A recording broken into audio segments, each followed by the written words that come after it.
The word vegan sounds like, oh, I'm better than you. I'm kinder than you. I care more than you.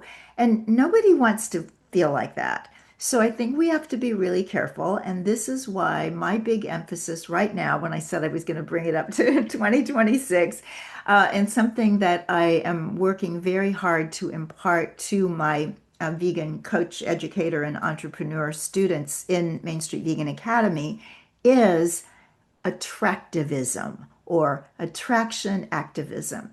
The idea that how we live our lives can draw people to our lives. There's something in the 12 steps where they say if somebody has what you want, they're going to go to any length to get it. So that's really how I think right now, when veganism is not as popular as it was, say, in 2019, Year of the Vegan, that if we can live well, be kind, be considerate, be thoughtful, take time with people, answer their questions fully, but not shove anything down their throat.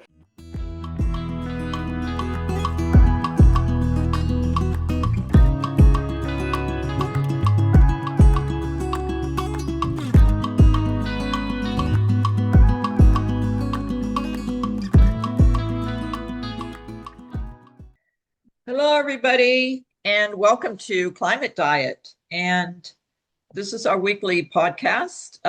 Climate Diet is a national organization dedicated to promoting awareness of how what we eat impacts the climate. And with the accelerating heat dome over most of Europe and the United States and other countries, it's certainly getting more dangerous and deadly by the day. My name is Jane DeMarines, and I'm the founder and executive director of Climate Diet. And we are so excited today to welcome our guest, Victoria Moran. You probably already know her. She is an author. Well, she has been voted one of the top 10 living vegetarian authors, having written 14 books. All I have is one cookbook, so I'm so impressed, Victoria. And these books are well-being and about well-being and compassionate living. I'll name a few titles: Creating a Charmed Life, Main Street Vegan, the one I love the most, and most recently, Age Like a Yogi. She's also the founder and director of Main Street Vegan Academy. This is something I also love because if we don't train more people on this message and how to get this message out there into just the knowledge, um, it would be very sad for our climate. She's been on all kinds of shows today, Good Morning America, All Things Considered, in Oprah twice. And this is my favorite thing about you, Victoria. You were voted PETA's sexiest vegan over 50 in 2016. I absolutely love that. So, she's also in the Vegan Hall of Fame. So, Victoria, welcome and thank you so much for being a part of our show today. Oh, thank you, Jane. I'm honored. And I'm a little bit humbled because, as I was telling you earlier, when I started on this journey of vegan living and plant-based eating before it was called plant-based, we weren't talking about the climate. In the early 1970s, we knew there were some environmental issues, but climate change had not become something that lay people were aware of. And now it's probably the biggest problem facing our planet. So I'm humbled that you would have me on because I'm not an expert on climate, but I believe that I've been living for many years in a way that offers some help. Yeah, thank you to vegans for being the ones to save this planet. I mean, we're the only ones that are working diligently 3 meals a day or a cup, maybe not breakfast always, but many times a day, we're putting the right things in our mouth and not killing cattle. So I think what we owe is just a huge thank you to people like you that are helping people to see there's a better way to eat that's also healthier for our own bodies. And that's how I got into it. My husband had some serious heart problems, and my daughter gave us the book, The China Study. And when we read that, we just immediately, that was the end of eating meat for us. And that's been 25 years. But Not everybody has a stimulus like that, but eating vegan is definitely one of the things that we can do so much more powerful since more than half, according to the data that I use from Gerard Bishop, a climatologist. I don't know if you know Gerard Bishop, he's out of Australia, but he uses data that it's 51 to 53% of all greenhouse gas emissions. So more than half, and the biggest cause of climate change, he says, is not cars, but it's the food we eat and animal agriculture, basically. So let me, again, thank you so much. Oh, I have to tell you, I love your name, Victoria. That's my Oh, daughter's middle name. is it? Yeah, Mallory Victoria. She's my Ah, youngest daughter. So beautiful name. So the first thing I like to ask a guest is to tell me a little bit about your origin story. How did you first think about not eating meat? yeah. Well, I heard about vegetarians when I was 5 years old.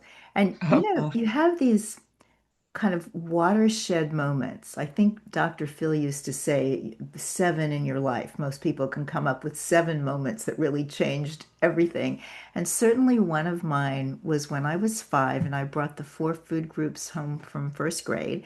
And my nanny, who was quite a free thinker, said to me, Humph, there are some people who never eat any meat and they're called vegetarians.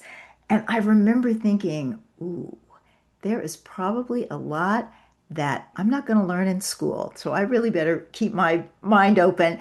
And of course, I'd never met a vegetarian. I lived in Kansas City, Missouri. This was the 1950s when slaughterhouses were just beginning to leave urban areas. So at that time, Chicago still had the most slaughterhouses. Kansas City was second. And I can remember driving across a bridge in that part of town. It smelled horrible. And I would always say, smells like elephants. People thought that was really cute. But then I was just getting it that there are these people who are thinking for themselves and maybe doing something different and something better. So I held on to that, tried to go vegetarian at 13, lasted about 4 months. But then at 17, I discovered yoga. And that's a strange verb to use because you don't have to discover it now. It's at every health club.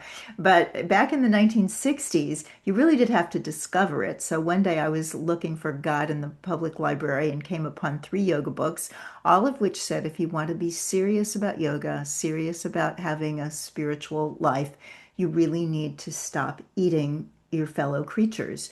So that started me on the path. I didn't hear about veganism for about another 12 years. When I did, it made perfect sense, but it made no practical sense at that time to me. It was like, of course, I don't want to eat dairy and take the milk away from baby calves, but what am I supposed to do? Plus, I was a practicing binge eater, dealing with that. It was very difficult. So it took me a while to get from vegetarian to vegan, but with the great support of Freya Dinshaw and her late husband Jay at the American Vegan Society, which is a wonderful organization. I always like to give them a shout out. I finally managed, after many fits and starts, to be fully vegan in 1983, which was my daughter was born, and I knew that I wanted to raise her vegan. And of course, by then, in addition to what we knew about the animal ethics, about the immorality of slaughtering anybody who does not want to die, about factory farming, about human arteries. And then we had the climate and all of the other environmental situations, the use of water, the pollution of water, all of these things, and world hunger. World hunger was a huge argument towards vegetarianism and veganism in the 1970s and 80s. We don't talk about it so much anymore, but the fact remains that the amount of land that it takes to feed someone as an omnivore or even a lacto-ovo vegetarian is very intensive in using that land and takes it away from people who need food. So there's Let no me jump in reason here. not to do this. You're bringing up something, the data that I've seen, that 80% of all agricultural land is only producing 20% of the food that we need. And a lot of Mm, that is because of the amount of land and resources going to raise, particularly cattle. yes. The whole rainforest got knocked down in Brazil, or massive amounts of it Hmm. to raise cattle. Um, And it's so cultural. I think that I've looked at the world of diets and that for a very long time because I was an overweight kid. My dad was a doctor. I would read his medical books about nutrition and everything from the time I was a little kid, trying to fix myself. And what I see is that when somebody is presented with an idea to help the environment, so we tell people reduce, reuse, recycle. We tell people keep your air conditioning up and your heating down, drive less, all these things. And people are willing to do that because these are not deeply culturally entrenched practices. They're conveniences. We like them, no question about that. But the idea of eating meat and other animal products is, in America and much of the world, so much a part of the culture that there was an yeah, article absolutely. in the Yeah. Washington Post about, all you plant-based people out there and all you vegans, you're taking the wrong approach. You're not going to win people over with your logic and your good tasting faux meats and things like that. You've got to get to those cultural roots. And that's our challenge, and it's tough. Well, there are many cultures that are uh, emphasize plant-based food. Basically bean burritos, and a lot of Mexican food and Yeah. or Spanish food is based on beans or legumes. And Asian food, there's tofu and so many Asian. We just ate at an Asian restaurant, my husband and I, like yesterday or the day before, in a rainstorm. We tried to get out of the rainstorm, so we went to this restaurant that was just there. It was pouring rain here.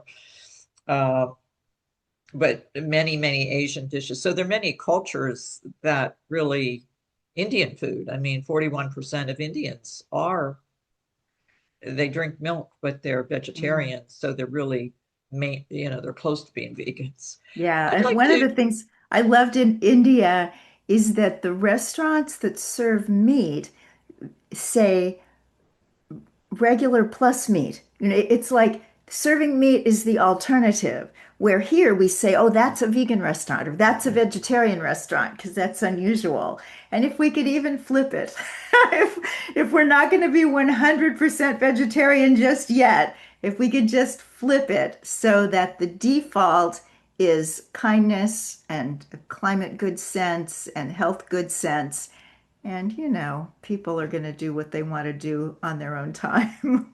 so I'd like to ask you a little bit about, I'm impressed with your marketing ability and messaging ability. Main Street Vegan Academy, I love that name. You're making it a statement that says this is for everybody. This is Hmm. not something to put in a box for 1% of the 3% of the population. This is something for everybody. So I just wanted to ask you about that. Um, we know that many young people are the ones that are going to be vegans. Hmm. And, again, it was my daughter, I think I mentioned to you, that bought us the book, The China Study, that uh, Yeah. took us down this path.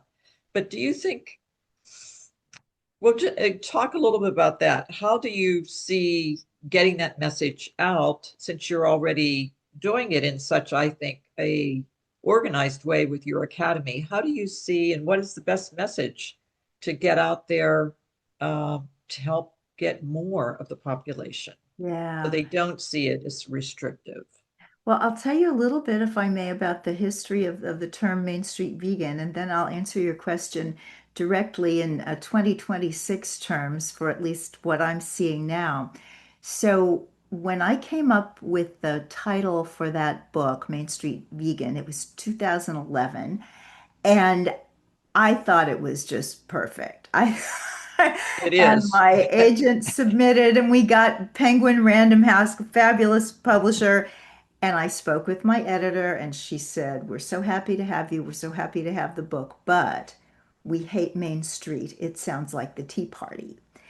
And when a publisher buys a book, they buy it. It's theirs. I kind of say it's like putting a child up for adoption. And so I had to write it, but they owned it and they could call it whatever they wanted. So I was trying to come up with an alternative title and I couldn't. And then I have what I refer to as a vegan miracle. And that is my husband and I were walking up Broadway and we ran into Michael Moore, the filmmaker, who had liked an earlier book that I wrote. We did a little talking. And I mentioned this book I'm writing. It's supposed to be called Main Street Vegan. Publisher hates it. He said, "It's perfect. Everybody in America wants to be Main Street. Let me talk to them." So, in a three-way call with my editor and an Academy Award winner and me, we convinced her, she convinced the higher ups. And when she called me and told me that that was my title, all these things started popping. Like there needs to be a Main Street Vegan podcast. There needs to be a Main Street Vegan production company and Main Street Vegan Academy training and certifying vegan lifestyle coaches and educators. So in this wonderful time of creativity and energy and bringing things forth, all of this happened.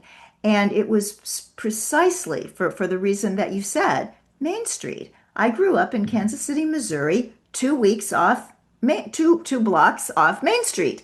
And so that's me. That's where I come from. And I think, as Michael Moore said, that's really how just about everybody sees themselves. So I think it is important that we come across, whether we're doing major marketing and outreach online or into the world, or even just speaking with individuals, that we're not vegans in a way that sets us apart.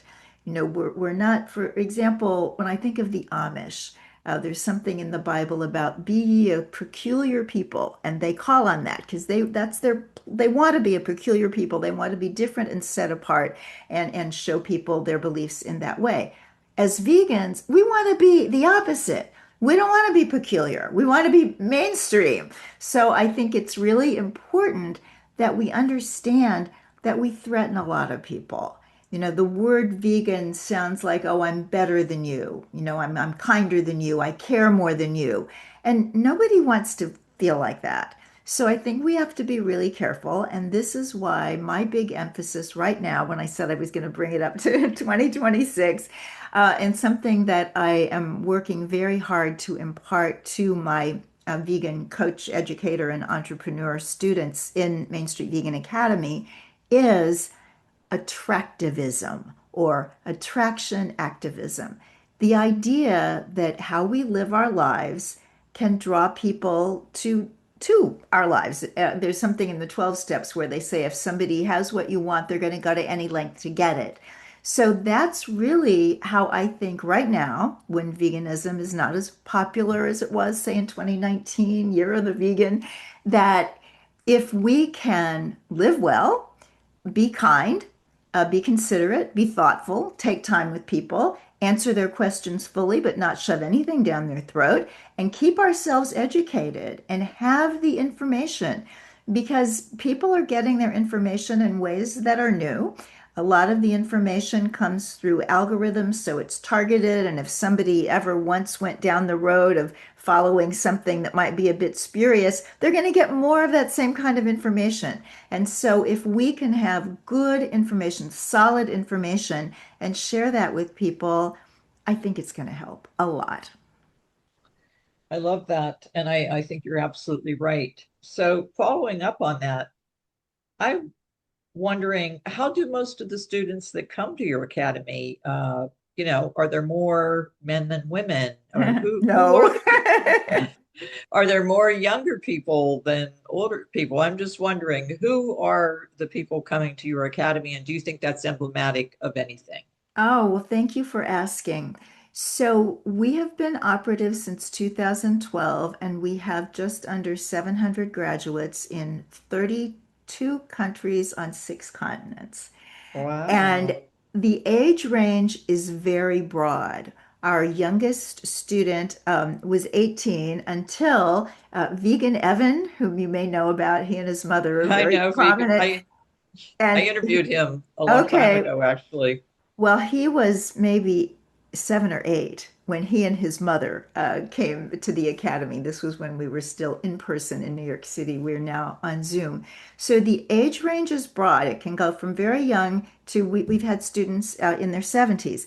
I would say, primarily, yeah, 30s, 40s, 50s kind of age range, overwhelmingly women.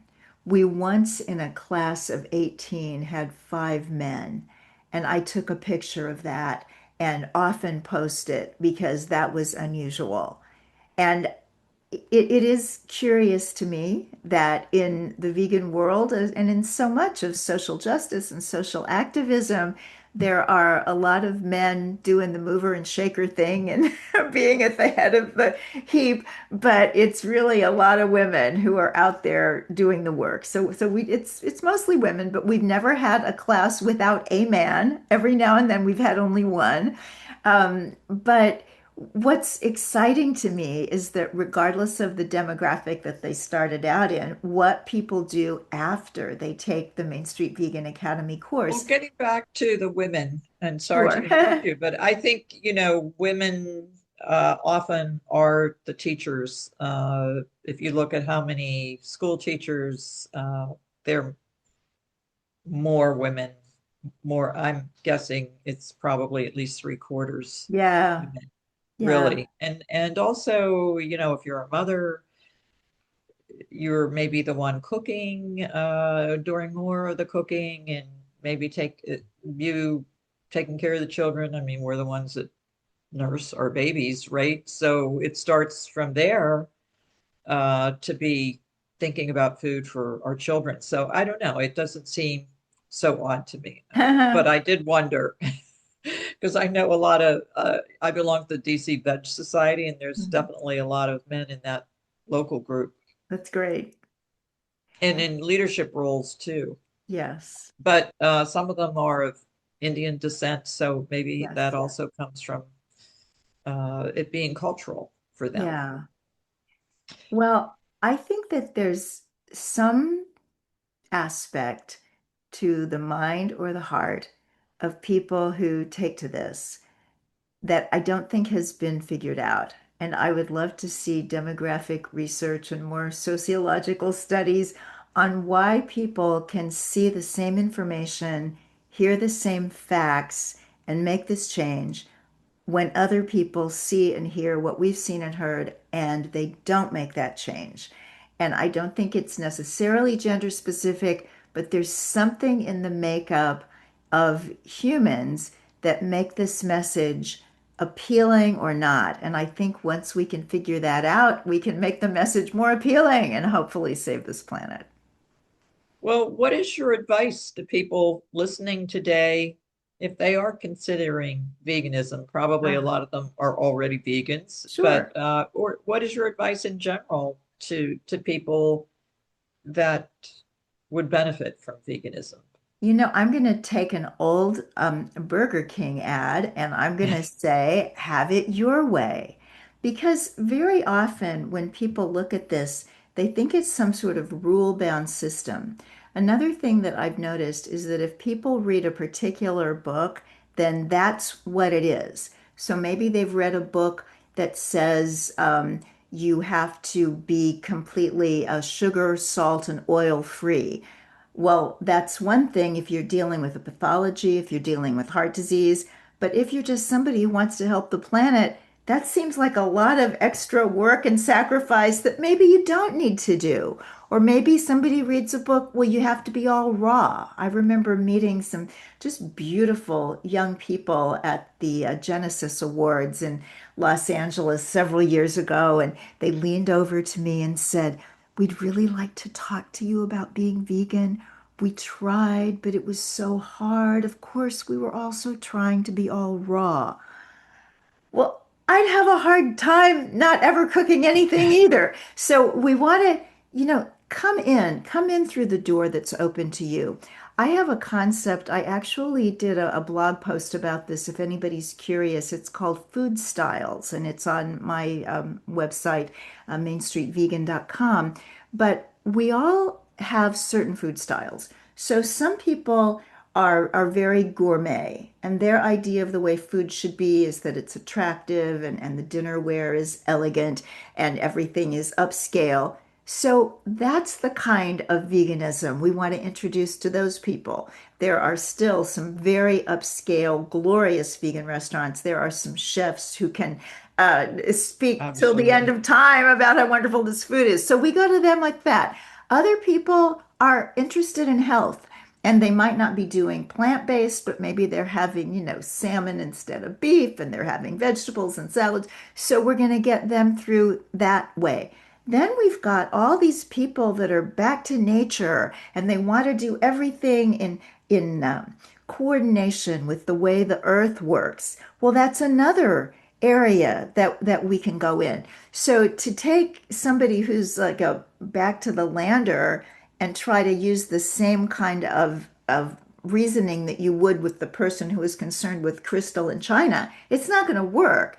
So we have to know where people are coming from. And the cool thing about eating vegan, or for some people eating mostly vegan, and I understand as an animal rights person, I want everybody to be all vegan all the time. But I also know we have a planet to save.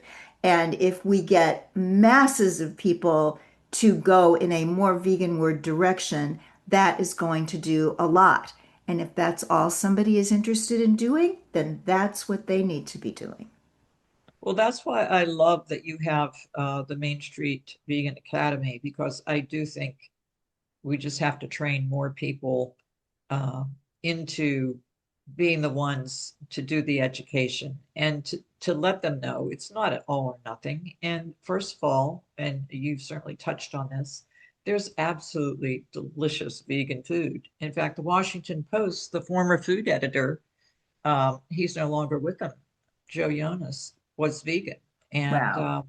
yeah, it was so thrilling to have. Uh, and I'm not sure if the food section is now doing it, but when they, at least for many years, while he was the food editor, there would always be recipes that would say, here's the vegan variation if you want to make this vegan. Uh-huh. And then he would include also vegan recipes. So it was just so great. But people were missing the point if they aren't aware uh, of the deliciousness of this food and how you don't miss, at least having done this for 25 years myself, I've never missed meat. And particularly nowadays, the manufacturers, I mean, we have the plant-based burgers that are indistinguishable. You brought up Burger King. Well, Burger King did a taste test, and I'm not sure if it was here in DC, but it was certainly in the media that their taste test, blind taste test with their customers, people could not tell the difference between the vegan burger and the meat burger at Mm. all. So we've come a long way, We I think. have indeed, and it's so interesting that you bring that up because it goes back to this cultural idea that very often in a study like that, people will say, "I can't tell the difference," or "This one tastes better," and it turns out to be plant-based.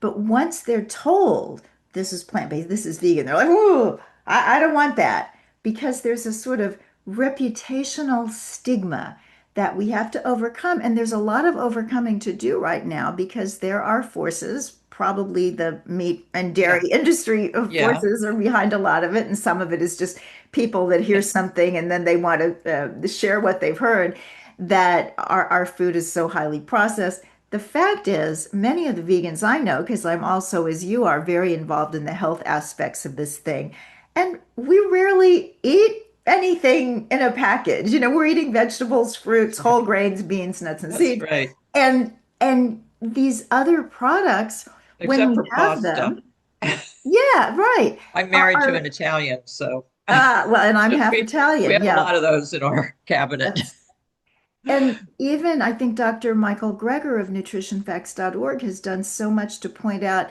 that yes, processed foods, generally speaking, are inferior foods, but there have been studies not funded by plant food businesses, but independent studies showing that the plant-based processed foods are healthier than the foods that they're standing in for. That doesn't mean anybody has to eat them if they don't want to, but to argue that because they're processed, they're bad, that doesn't hold up. Yeah. And so this is kind of the last topic I'd like to ask you about, and protein. Everyone is always asking when you're reading, well, where do you get your protein? And it's like they think that meat is the only place you get protein. So I thought I would just bring this up. But something you mentioned previously about people uh, getting misinformation. There have been campaigns by the meat industry, disinformation campaigns, talking about the processing of vegan food. It's so biased in the way they're presented and paid for by the meat industry. And it's really sad. It's really sad that they stoop to that.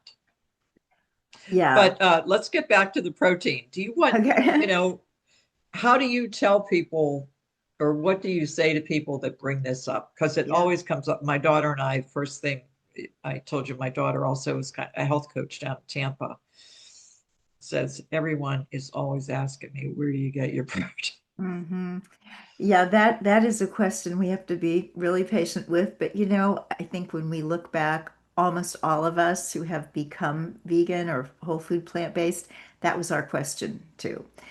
And I remember that Marty Davy, a registered dietitian, she is one of our instructors at Main Street Vegan Academy, answers that question with a question because she says the person who asks the question owns the conversation. So when someone says, "Where do you get your protein?" she says, "Well, where do you think I get it?" Because obviously, if you're upright and functioning and you have a body that's holding together, you have protein, you got it somewhere. So that makes the questioner think, well, gosh.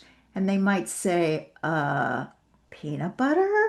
And you could say, well, yes, because actually peanuts, even though they're called nuts, are a legume. And like all the beans, soybeans, navy beans, garbanzo beans, they have a very high concentration of protein. And when you put the peanut butter on whole wheat bread, you get even more protein. But the truth is, as the late Dr. John McDougall was always fond of saying, protein is in every food that grows up out of the ground.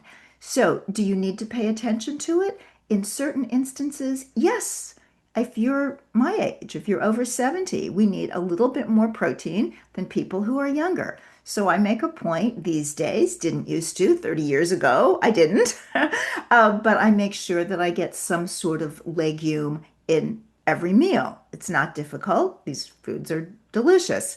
Also, during pregnancy, lactation, if you're a heavy endurance athlete or a bodybuilder, you need a little more protein, but you don't need anywhere near the standard American dose of protein, which is too much. And we have Right. this idea that you can get too much of virtually everything else, but not protein, when that's really not true. Too much protein is taxing to the kidneys. It's difficult to digest. It throws off the alkaline acid balance in the body. So we don't want to overdo it, especially on animal protein. Thank you for that very clear description. And, some of that I wasn't aware of myself.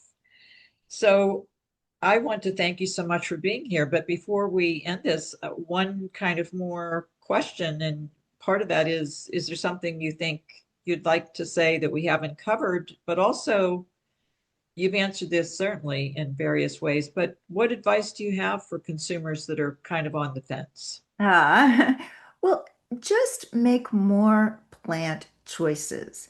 When you're looking at the menu and you're kind of, oh, maybe I go here, maybe I go there, go here. Go to the plants, the risotto, the pasta, the tofu dish, the whatever might be available there. Mushrooms, Oh, mushrooms. yeah. That And jackfruit, all these things. And so when we talk about mushrooms, we talk about jackfruit. This gives the mouth feel of meat and animal products. it's the beans and the legumes and the combination of legumes and whole grains that are going to give you the protein that you would otherwise expect to get from meat. You do want to supplement B12. That question that's always asked about protein should probably be asked about B12. So that is recommended by the National Institutes of Health, the Academy of Medicine, for anybody over age 50 and for anyone eating as a Yeah. vegetarian or vegan. And it's very simple to do, usually a sublingual, a little under the tongue kind of tablet to make sure that you get vitamin B12. If you don't live in a sunny area and spend a lot of time in the sun, then be sure that you get your vitamin D levels checked. You might need to supplement that as well. But generally speaking, if you eat whole foods, and I think of T. Colin Campbell that wrote the China study that got you on this path, he has Yeah. another wonderful book called Whole, which explains the beautiful synergistic way that whole plant foods work together to nourish the human species. We are frugivores, we are herbivores. That's how our anatomy is made. We're designed to eat plant foods. We have been very successful omnivores. We have managed to thrive and populate the earth eating a diet that isn't ideal for us. But when you see what happens with your health and even with your happiness, when you get closer to eating by design, it's pretty cool. So give it a try. Join us, read some of the books, and thank you, Jane, for doing this podcast. It's so important. We do have a planet to save. Well, Victoria, it's just been my pleasure to have you and our listeners' pleasure to have you as our guest today. And thank you for the amazing work that you've done in your career and sharing the knowledge and continuing to do it by training new people to take this message forward and help Uh, us to help them with their own health, but also help us save this planet. Oh, you're so kind. And may I just offer that we are doing our 39th cohort of Main Street Vegan Academy this fall, October and November 2026. And for your listeners, if anyone is interested in applying for that program, we do have a discount code, VegCoach250, that saves $250. And I just also want to say that we never want the inability to pay tuition to keep anyone from becoming a certified vegan lifestyle coach and educator. So if someone is interested in the program and they're having some difficulties in that way, just reach out to me, Victoria at mainstreetvegan.com, and we'll do whatever we can. Well, that's wonderful to offer those scholarships. And if you want to send that to me, we can try and put it on the podcast or put it in one of our newsletters. We have a newsletter Thank called you. Food is Climate coming out in the first week of August. So we could add it. We could add it to that newsletter. Yeah. And congratulations. I hear that I am speaking to a celebrity. My Newsweek article. Yeah, it's very exciting. It's exciting for the field. You It know, is. It it's really really is. about what we're both trying to teach people. So, yeah, thank you so much. Well, thank you everybody for listening to us today. This has been my pleasure to have Victoria Moran, just such a recognized leader in this field of teaching people about the healthier, and climate-friendly way of eating. So, Victoria, signing off. Thank you everybody for being listening to our show today.